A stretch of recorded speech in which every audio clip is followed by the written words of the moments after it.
Hello, पायल स्टोरीजमध्ये तुमचं स्वागत आहे. आज आपण घेऊन आलो आहोत नवीन स्टोरी. ही स्टोरी तुम्हाला नक्कीच आवडेल, म्हणून शेवटपर्यंत नक्की बघा. आपली आजची स्टोरी सुरू करूया. तिचं नाव आहे बाप माणूस. चला तर बघूया. घरातला सर्वात शांत माणूस म्हणजे बाबा. कारण त्याच्या मनात कितीही वादळं असली तरी तो चेहऱ्यावर फक्त हसू ठेवतो. लहानपणी आपल्याला वाटतं आई प्रेम करते, पण बाबा फक्त रागवतात. कारण बाबा कधीच प्रेम बोलून दाखवत नाहीत. ते फक्त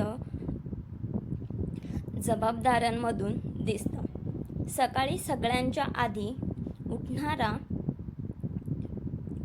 रात्र झाली तरीही काम करणारा, स्वतःच्या इच्छा बाजूला ठेवून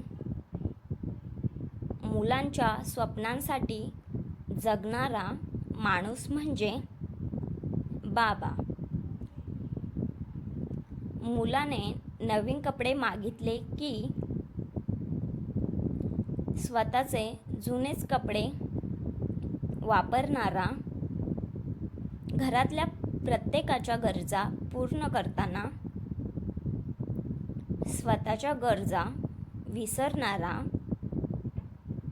तो म्हणजे बाप माणूस असतो. जगाला तो कडक वाटतो, पण मुलगा थोडा जरी आजारी पडला तरी रात्रभर झोप न लागणारा तोच बाबा असतो. मुलगी मोठी झाली की तिच्या लग्नाच्या विचाराने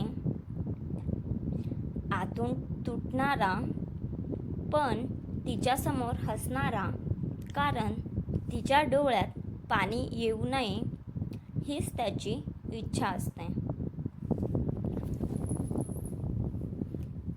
बाप माणूस कधी स्वतःसाठी जगत नाही. त्याचं पूर्ण आयुष्य फक्त आपल्या कुटुंबासाठीच असतं. चला तर अजून पुढे बघूया आपल्या स्टोरीमध्ये काय आहे. म्हणूनच आई म्हणजे माया आणि बाबा म्हणजे आयुष्यभराची सावली. अशा प्रकारे आपली आजची स्टोरी संपलेली आहे. शेवटपर्यंत नक्की बघा. थँक्यू फॉर वॉचिंग आणि कमेंटमध्ये नक्की सांगा तुम्हाला कशी वाटली आपली आजची स्टोरी.